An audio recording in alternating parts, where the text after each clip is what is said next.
A partir de ahorita estamos grabando, jóvenes. Vamos a seguir adelante, espero que se incorporen sus compañeros.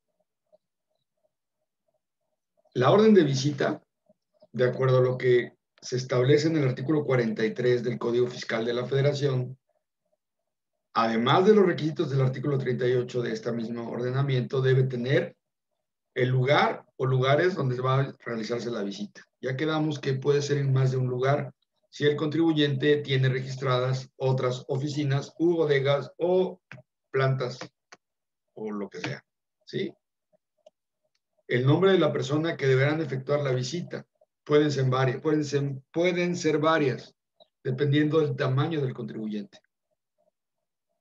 Por lo menos van en pareja, ¿eh? Por lo menos. Pero a veces van 3 o 4 o 5 o 6, los que sean necesarios para trabajar lo más rápido posible. Las visitas, tratándose en la fracción tercera, dice, bueno, la fracción 2 dice, las personas designadas para efectuar la visita la podrán hacer conjunta o separadamente. Siempre cuando hay una auditoría de lo que sea, va un jefe del grupo. Ese jefe de grupo normalmente es el que firma, el que tiene la atribución para firmar lo que está pasando durante la visita. ¿Ok? Fracción tercera, tratándose de las visitas domiciliares a que se refiere el artículo 44, que ahorita lo vamos a ver, las órdenes de visita deberán contener impreso el nombre del visitado, excepto cuando se trate de órdenes de verificación en materia de comercio exterior y se ignore el nombre del mismo. ¿Sí? Esto nos atañe a nosotros. Recuerden ustedes que las visitas domiciliares pueden ser por diversos factores, diversos actos administrativos. Puede ser para establecer contribuciones omitidas, para revisión de la propia contabilidad del contribuyente sin que éste sea importador o exportador, o bien derivados de actos relacionados con el comercio exterior, importaciones y exportaciones.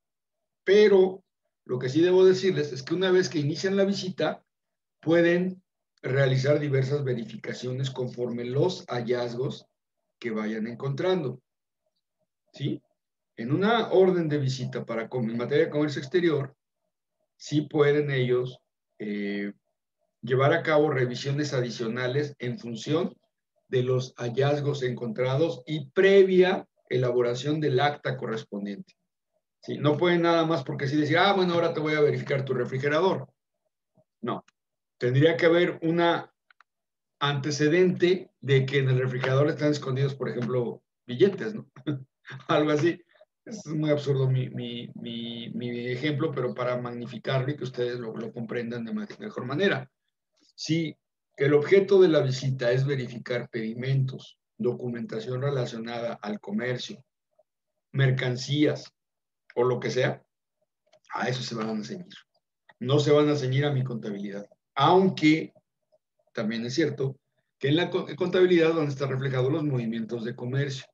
Y si hubiera alguno que no estuviera relacionado con un pedimento o con una cuestión, un pedimento o cualquier documento de comercio exterior, en donde no se vea muy claro la corresponsabilidad, la correspondencia entre ellos, entonces puede ser motivo de una ampliación de la verificación domiciliaria. ¿Sí? En estos supuestos deberán señalarse los datos que permitan su identificación, los cuales podrán ser obtenidos al momento de efectuarse la visita domiciliaria. Hoy con los padrones de importadores es muy difícil que no venga el documento con el nombre del importador. Sin embargo, bueno, la ley así lo prevé, el Código Fiscal así lo prevé. Artículo 44. Ya lo estaba refiriendo el 43, exactamente. En los casos de visita en el domicilio fiscal, las autoridades fiscales, los visitados responsables solidarios y los terceros estarán a lo siguiente. La visita no podrá, esto lo digo yo, no podrá ser realizada más que en el lugar o lugares señalados en la orden de visita. Si al presentarse los visitadores al lugar donde deba practicarse la diligencia no estuviera el visitado o su representante, dejarán un citatorio para ampliar el plazo con la persona que se encuentre en dicho lugar para que el mencionado visitado o su representante los esperen a la hora determinada del día siguiente para recibir la orden de visita. Si no lo hicieren, la visita se iniciará con quien se encuentre en el lugar visitado. Ojo, la autoridad puede iniciar la visita, o sea, no se vale que el importador piense que porque no va a estar, no se va a efectuar la visita. Van a tomar a la primera persona que esté con una identificación oficial en el lugar donde se va a practicar la visita y con él dará inicio. Si tiene o no tiene atribuciones, eso ya no importa. La autoridad va a iniciar porque así está facultada de acuerdo a este artículo. Si el contribuyente presenta aviso de cambio de domicilio después de recibir el citatorio, la visita podrá llevarse a cabo en el nuevo domicilio manifestado por el contribuyente y en el anterior, en los dos, porque la autoridad siempre va a presumir la existencia de pues por lo menos una normalidad, una irregularidad. Entonces, la autoridad se cuestionaría, ¿por qué hiciste cambio de domicilio cuando estás emplazado a un citatorio, con un citatorio a una visita domiciliaria? Vamos a revisar tu nuevo domicilio, pero también vamos a revisar el anterior. ¿Sí? Claro, siempre y cuando el interesado, el visitado, conserve el mismo lugar. Híjole, ¿y esto a qué se debe? ¿Por qué pasa esto? Les voy a platicar casos que he conocido de personas que sabiéndose infractoras algún artículo, algún reglamento, algún ordenamiento de cualquiera de las leyes de comercio exterior, en particular la ley aduanera, se cambian de domicilio, pero no hacen un cambio real. Lo que hacen es buscan un domicilio a donde la autoridad pueda llegar y pues no va a encontrar nada, ni siquiera al contribuyente. Eso es motivo de una sanción con presunción de fraude fiscal, por lo que el que hace ese tipo de actitudes, ese tipo ay, la palabra se me va, ese tipo de situaciones, está directamente emplazado como candidato para un fraude fiscal. Eso antes era muy común, cuando no existían las computadoras y cuando no había la posibilidad de la verificación rápida, cuando todo se hacía de manera manual. Hoy con los ordenadores y todo el sistema fiscal, todos los sistemas que maneja el fisco, pues es prácticamente imposible. Y por lo tanto, ni se arriesguen. Si alguna vez ustedes en cualquier situación de trámite fiscal que se encuentren, de problemas, alguien les recomienda un contador o un agente aduanal o alguien les dice, cámbiate de domicilio para que exima la responsabilidad, no lo pelen. No lo pelen porque yo ya he visto casos en los que el contribuyente por nada y se va a la cárcel. Porque eso no se debe hacer. ¿Ok? Entonces es un delito, además de cualquier irregularidad en la cuestión fiscal, en este caso, en la presunción de un fraude contra el fisco. Y eso está súper penado. Así es que aguas. Por eso es que han modificado aquí esta parte. Esta parte antes no estaba así. No decía nada al respecto. Pero como se han dado tantos casos, ¿sí? Pues más vale estar prevenidos. Cuando exista peligro de que el visitado se ausente o pueda realizar maniobras para impedir el inicio o desarrollo de la diligencia, los visitadores podrán proceder al aseguramiento de la contabilidad. En los casos en que al presentarse los visitadores al lugar en donde deban practicarse la diligencia, descubran bienes o mercancías cuya importación, fíjense bien, cuya importación, tenencia, producción, explotación, captura o transporte debe ser manifestada a las autoridades fiscales o autorizadas para ellas, sin que se hubiera cumplido con esta obligación respectiva, los visitadores procederán al aseguramiento de dichos bienes o mercancías. ¿Cómo se llama eso? En términos coloquiales. ¿Cómo se llama? Cuando en el PAMA te quitan tu mercancía. Embargo precautorio. Si encuentran, van por otra cosa, van a ver la contabilidad en materia aduanera, van a ver los movimientos, los pedimentos, toda la información correspondiente, que los expedientes estén perfectamente bien integrados. Es decir, cada importación que se lleva a cabo debe estar completa en su expediente.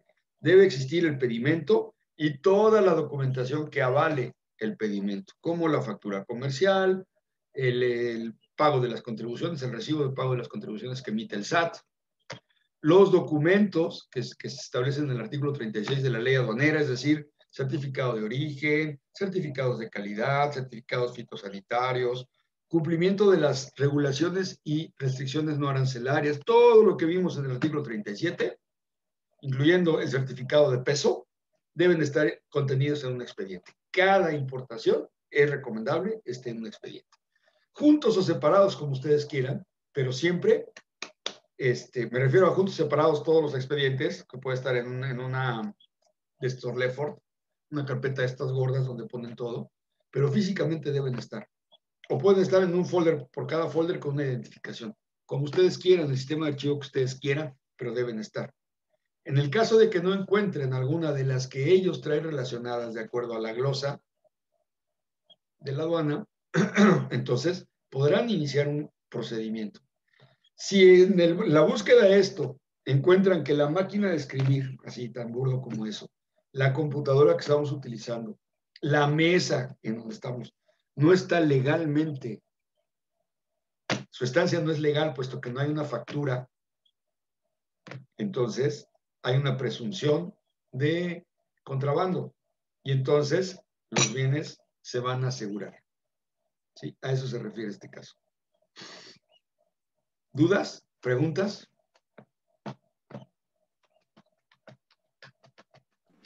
Profe, por ejemplo, que si cambiaran de domicilio, lo deben siempre de notificar, ¿no? Siempre, siempre, siempre. Es algo importantísimo. Ahí vemos, porque yo también no lo he hecho, contribuyentes menores que a veces, porque no nos estén molestando, porque, ay Dios, quién sabe qué es esto, pero yo lo maté. Porque no nos estén molestando, por situaciones que pues no hacemos, no llevamos a cabo al pie de la letra los ordenamientos, no nos cambiamos de domicilio. En el caso de importadores o de un contribuyente que tiene presencia ante el público, es de suma importancia. Ahí sí no hay manera de que no te cachen. En el caso de un contribuyente, persona física que tenga algunas actividades, como dar recibos de honorarios o demás de vez en cuando, no es tan grave la falta, aunque es una falta. Hay que regularizarlas. Yo en mi caso necesito ahorita hacer un cambio de domicilio de mi casa antigua a mi casa nueva, ¿sí? Y eso, pues no lo he hecho por desidia, pero realmente no he tenido actividades en este momento como antes solía tener, que daba muchos recibos honorarios a mis asegurados, a mis asesorados, etcétera. Pero lo voy a hacer, se los prometo, porque sí es un problema. Tenemos que dar el cambio de domicilio notificado.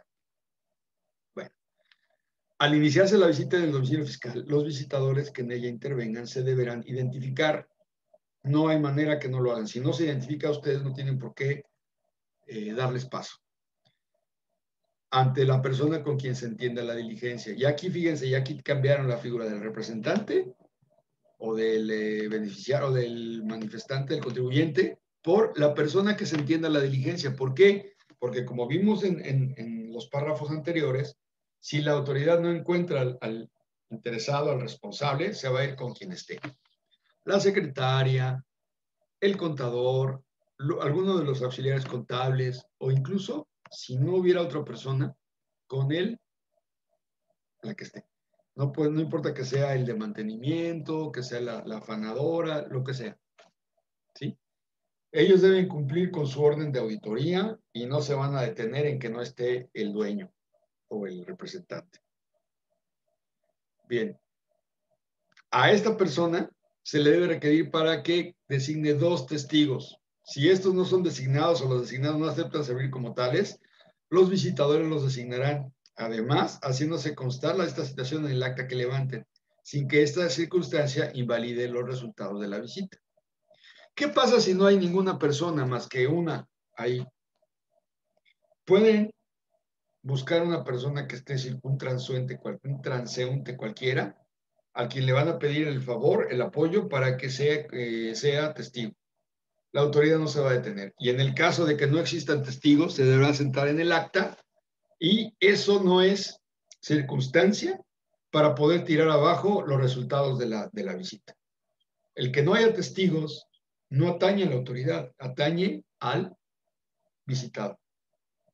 ¿sí? Así es que muchas veces el visitado mañosamente dice, váyanse todos, me quedo solo, para que no haya testigos. Bueno, como lo ven, este artículo fue modificado debido a las trampas que hacían los visitados. Yo no sé por qué en México, bueno, sí tengo idea, pero voy a compartirles esta reflexión. En México hacemos las cosas de tal manera que nosotros mismos nos hacemos acreedores al delito.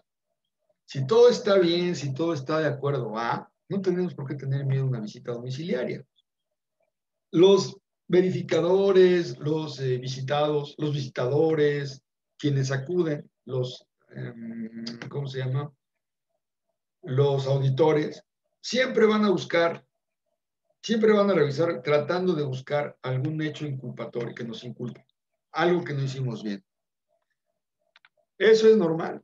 Sin embargo, hay manera de defenderse en caso de que estén mintiendo o que hayan hecho imprecisiones en sus hallazgos o las hayan hecho de una manera que no es la adecuada. Para ello, el auditor en jefe, el jefe del grupo de los visitadores, que pueden ser auditores o contralores o lo que sea, estas personas deben estar siempre indicándonos dentro de su planeación de la auditoría qué actos van a realizar. ¿Sí? Les decía, la única ocasión en la que pueden levantar un procedimiento, un PAMA, por algún producto, una mercancía que no esté relacionada, que no esté legalmente establecida su procedencia, ¿sí? Es cuando detectan un bien o un producto que no tiene documentación. Por eso les comentaba yo que cuando se inician las empresas, muchas personas aportan a manera de especie bienes que entran a formar parte del capital, como su aportación de capital a la empresa, de acción, de compra de acciones. ¿Sí? Bueno, cuando esto suceda, y eso es un consejo que le doy a todos mis representados, a mis asesorados, necesitan entregar el bien con todo y factura. No se vale que yo te dejo mi coche para establecer con eso mi aportación en dinero, en especie, de lo que están pidiendo para entrarle a la sociedad y no te deje la factura, porque entonces en realidad solamente lo está prestando, está haciendo ¿cómo le llaman? Un comodato. Yo dejo que tú utilices mi coche, tu empresa utilices mi coche, pero es mi coche porque la factura la tengo yo. Eso está mal. Si la autoridad, sin que exista un documento que pruebe la legal estancia del vehículo en la empresa, puede suponer que es un vehículo que se obtuvo de una manera ilícita, a través de un robo, o tratándose de algún artículo de importación, peor aún, que pueda ser un artículo que entró de contrabando. Entonces, para evitarnos problemas y explicaciones posteriores que pueden determinar en un embargo precautorio y por lo tanto, el inicio de un PAMA, ¿qué necesitamos hacer? Tener toda la documentación de la mercancía, máxime si es mercancía de importación. He visto muchas veces, y eso no como asesor, sino como usuario, cómo la autoridad les incauta, les embarga de manera precatoria y luego hace la requisa completa, ¿sí? Les ha quitado camiones a traileros que no pueden comprobar por qué el chasis está como está, siendo que la factura del camión es diferente. Y eso se debe a un inmenso mercado negro que se está dando en México ya desde hace algunos años de partes de tráiler, que amparadas en aquel entonces en el TLC y hoy me imagino que en el TEMEC, entran, pero que no se regularizan por alguna razón. ¿Sí? Es muy común aquí, sobre todo en la zona occidente, en Tamazula, en Zaguayo, un gran mercado de partes de tráiler que muchas veces vienen sin documentación, es decir, entraron de contrabando. Y las empresas, con tal de ahorrarse una lana, una empresa transportista, con tal de ahorrarse una lana, porque comprar en el mercado nacional implica pagar el IVA, pagar todos los costos del fabricante o del vendedor, más su utilidad, prefieren irse por la fácil, no pagar impuestos y sí, es mucho más barato. Por decirles algo, un motor de un tráiler, medio motor de un tráiler completo, un Bicam, anda costando de manera ilícita sobre 70,000 pesos. De manera legal sobre 100,000 pesos. Entonces, pues vean ustedes la diferencia. Pues es una lana. Pero al final, el ahorrarte esos 30,000 puede salirte más cara si te incautan el tráiler. ¿Sí? Entonces, hay mucha verificación en todo lo que tiene que ver con bienes del comercio exterior. Por ello, cuando ustedes tengan la oportunidad de asesorar a alguien, díganle, no, vete por la difícil. Gástate un poquito más, pero quítate de problemas. Puede ser, ¿verdad? Ley de la probabilidad, que pues nunca te cachen. Pero donde te cachen, con una que te cachen ya valiste, porque si hay una presunción, imagínense ustedes que una visita, una verificación carretera, la autoridad que no solo revisa la mercancía, sino también el medio de transporte, encuentra esta anomalía, un motor que no está especificado en la factura y para ellos son los tarjetones de comunicaciones y transportes. Cuando tú sacas placas de transporte federal, tienes que presentar la factura, tienes que presentar la unidad a verificación, si la unidad tiene algunos años ya de uso, y entonces ellos te expiden un tarjetón enorme, así tamaño carta, donde vienen todos los datos del vehículo. Si al momento de hacer la verificación te piden el tarjetón y lo cotejan contra el número de serie, el número de motor, el número de chasis, a veces el número de serie y el número de chasis no cuadran, ¿eh? También es otro de los cochupos muy fáciles de armar en el transporte público. Entonces, pues te quitan la unidad. Te la embargan precautoriamente, variándoles gorro que traigas carga o no. Y si no puedes tú demostrar la estancia legal del bien, pues te la incautan. Ahí sí ya pasa a ser parte del fisco federal, a este nuevo instituto pomposamente llamado para devolverle al pueblo lo robado, que antes se llamaba SAE, Sistema de Administración y Enajenación de Bienes. ¿Sí? Vale la pena leer todo lo que tenga que ver con todos esos delitos, porque muchas veces no lo sabemos, pero la falta de conocimiento no implica la no responsabilidad. ¿Sí? El no saber las cosas no implica que no eres responsable. Entonces, más vale tener todo esto bien clarito para que no haya ningún problema. ¿Okay? Bueno, una vez que se designan los testigos, fíjense cómo está la cosa. Pueden no comparecer. Pueden no comparecer y serán sustituidos. O sea que de entrada, para el inicio del acta, puedes agarrar perfectamente a dos transeúntes y después los modificas ya a lo largo del camino. ¿Sí? O por manifestar, los testigos pueden ser sustituidos en cualquier tiempo por no comparecer al lugar donde se esté llevando a cabo la visita, por ausentarse de él antes de que concluya la diligencia o por manifestar su voluntad de dejar de ser testigos. En tales circunstancias, la persona con la que se entienda la visita deberá designar de inmediato a otros. Y ante su negativo o impedimento de los designados, los visitadores podrán designar a quienes deban sustituirlos. La sustitución de los testigos no invalida los resultados de la visita. O sea, los testigos son supuestamente para aportar pruebas de que las cosas se llevaron de manera adecuada. El no tenerlos no implica la invalidación de los resultados. ¿Okay? Las autoridades fiscales podrán solicitar el auxilio de otras autoridades fiscales que sean competentes, ergo el Estado.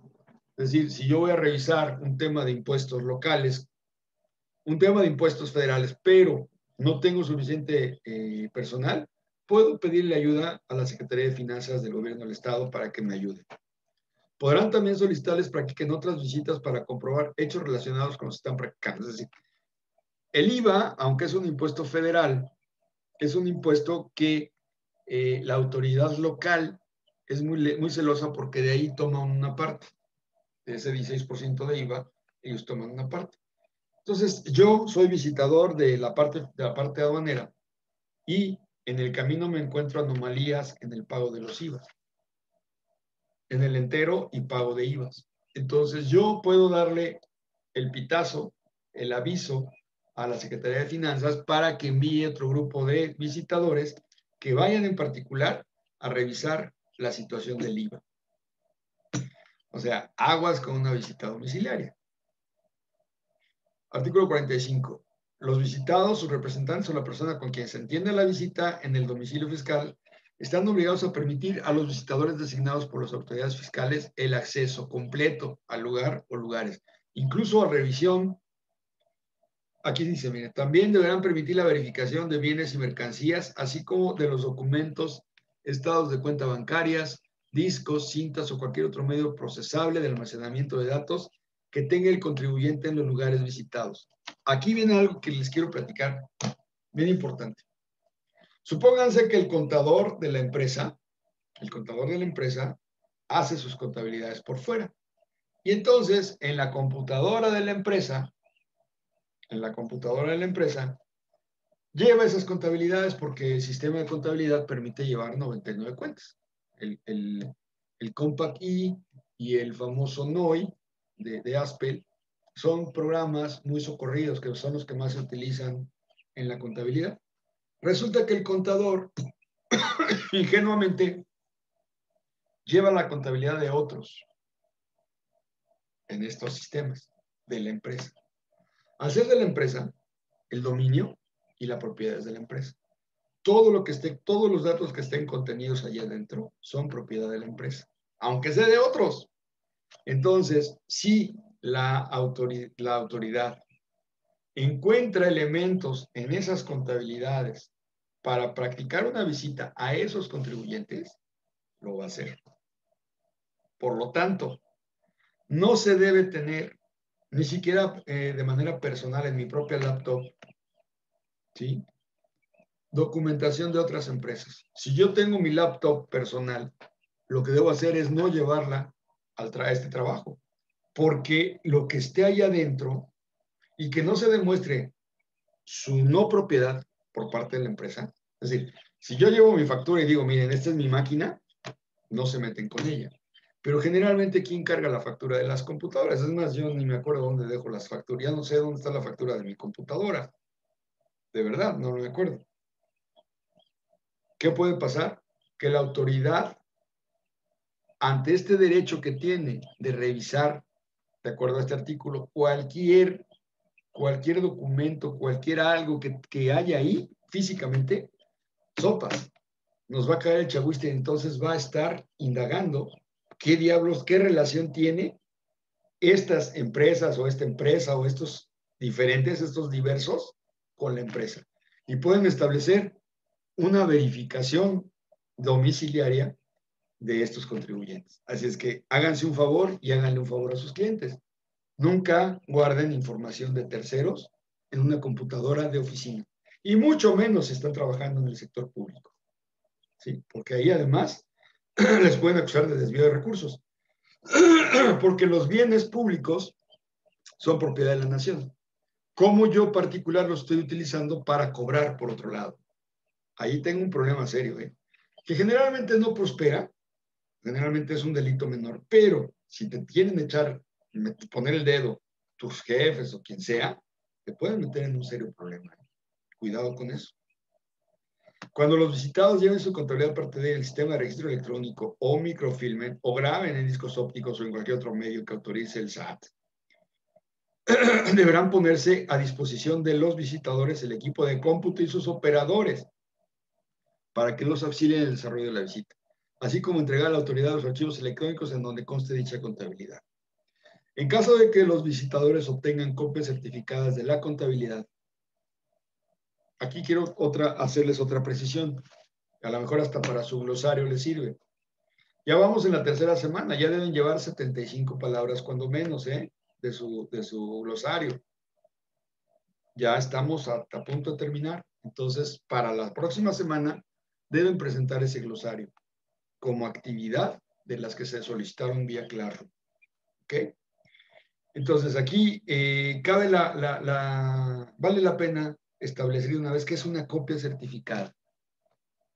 Ustedes saben que las impresoras de copia, las fotocopiadoras, o ahora se llaman pomposamente multifuncionales, pueden hacer copias simples, pueden hacer copias de cualquier documento. Pero eso no implica, o no hay nadie que certifique que es copia fiel del original.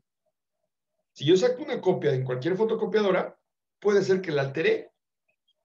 Puede ser que en el original metí algo ahí que no se ve en la copia y se modificó en algo la información, sobre todo cuando es una información oficial. Para que sea válida, yo necesito certificar ante la autoridad competente o un fedatario público, en este caso un notario público, de que la copia es fiel del original. Es una copia fiel del original. Si no lo hago así, la autoridad no me la vale. Fíjense ustedes que les voy a contar que una auditoría que nos practicó el OSAFIG a la Comisión de Derechos Humanos, en el pliego de peticiones, no estableció que eran copias certificadas, que requería copia certificada de toda la documentación que nos iba a revisar. Cuando llegamos a entregar la documentación, no nos las querían validar porque no era copia certificada. Entonces, un acto de autoridad debe estar fundado y motivado en cualquier documento en donde se determine el carácter de lo que están haciendo, más quiénes son los responsables. Y ahí venía en el documento original, no pedía la copia certificada. Por lo tanto, lo que hice como contralor, hice valer mi derecho de presentar lo que se me estaba pidiendo. Y la autoridad debe fundar y motivar sus hechos. Entonces, no me podían negar la entrega de mi documentación no certificada porque no me la estaban pidiendo no certificada. ¿Sí? Tuvimos una discusión fuerte ahí con la auditora, la maestra Indira, porque ella estaba necia en que aunque no lo dijera, era una cuestión tácita, que se sobreentendía. Pues no, si tú no me lo estableces en un documento, así como las visitas domiciliarias, no me establecen lo que me van a pedir, yo no estoy obligado a hacerlo por ministerio de ley. Y a pesar de que ella apelaba que el artículo fulano de tal decía de la ley de fiscalización del Estado que eran copias certificadas, en su escrito hubo una omisión. Y para que ella me hiciera valer la ley tenía que instalarme un procedimiento, pero pues era muy tardado y se iba a retrasar la auditoría. Entonces la convención a la que llegamos es, rehacemos el pedimento de la información, la petición, no pedimento, la petición de la información, y entonces me das tiempo para que yo certifique, porque para que un documento sea certificado, quien te lo certifica, quien tiene la autoridad para hacerlo, tiene que revisar documento, hoja por hoja, que sean igualitas. Y si hay una anomalía, no te lo certifican.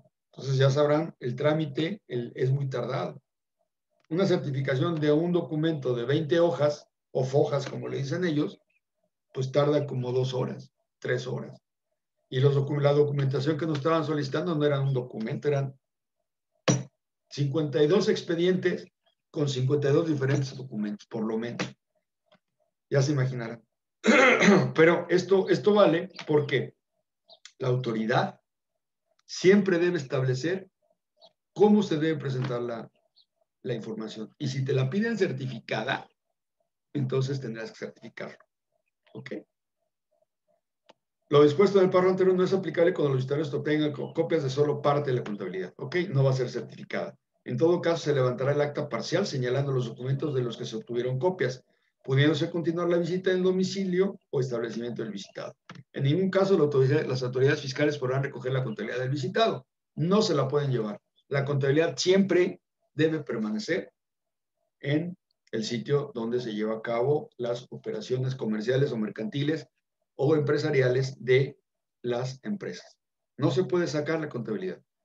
Esto que hacen las empresas, que contratan, muchas empresas contratan a un contador externo para que les lleve su contabilidad y se la dejan, están cometiendo falta. Si la autoridad fiscal llegara en este momento a verificarnos y no tuviéramos la contabilidad, ya de suyo es motivo de una falta. Y eso implica una multa. Así es que aguas con eso también. Cuando tengan algún cliente, ustedes mismos, si tienen su empresa, nunca, nunca, nunca, nunca la contabilidad debe estar fuera del domicilio de la sociedad. ¿Ok? Y la estadía de la información, de la documentación en un lugar debe ser por lo menos 5 años. Y después del quinto año, al sexto año, debe estar vigente la contabilidad, pero en otro lugar. Ahí sí ya podemos sacarle y llevarle un archivo de concentración. O sea, así se le llama. Y debemos mantenerla por lo menos durante 10 años. Si la autoridad se le da la gana revisarnos, estamos en 2020, el 2010 tiene atribuciones para hacerlo. Y es exigible la documentación. Por eso cualquier pérdida, extravío, destrucción de la información debe ser notificada al fisco federal. Eso no viene aquí, está en otros ordenamientos, pero también debemos tenerlos en cuenta porque decimos, ya, este año ya pasó y no me vinieron a verificar. Sombrilla, te pueden llegar a verificar 5 años atrás. Y si es necesario, te van a emplazar a verificarte 10 años atrás, hasta 10 años atrás. Después de eso ya la autoridad no tiene atribuciones y no pasa nada. Pero pues 10 años son mucho tiempo, ¿no? Bueno, aquí le voy a dejar, ya tenemos menos de un minuto, artículo 46, ya vamos a llegar al 48. ¿Alguna duda, pregunta, muchachos? Voy a tratar de poner esto en un esquemita, en un PowerPoint, para que más o menos se entienda más. ¿Sí? Son leyes, necesito que ustedes revisen las leyes. ¿Sale? La tarea del día de hoy para el día de mañana, para mañana viernes, tendrá que ser algo de lo que estamos viendo de la visita domiciliaria. ¿Ok? ¿Están de acuerdo? No, ¿verdad? No me importa. No es cierto. Profe. No es cierto. Bueno, oigan, pues entonces nos vemos al rato a las 9:20, ¿vale? 9:22. Exacto. Nos vemos al rato. Mi querido Chuy, bienvenido. Qué bueno Profe, que entonces el viniste. diagrama que vamos a hacer. Sí, va a ser sobre la visita domiciliaria. Cómo inicia y qué se lleva a cabo. Y ¿Qué lo de requisitos? podemos ¿Sale? sacar del código fiscal, Del ¿verdad? Código Fiscal y de la Ley Aduanera. También, el Ok. artículo 50 y algo. Ahorita les digo qué artículo es. ¿Sale? Nos vemos. Toño, ¿vas a venir a la última clase, Toño? ¿O no? ¿Ya mandé? Digo que nos vemos hasta el ratito. Profe. ¿Qué pasó, Toño?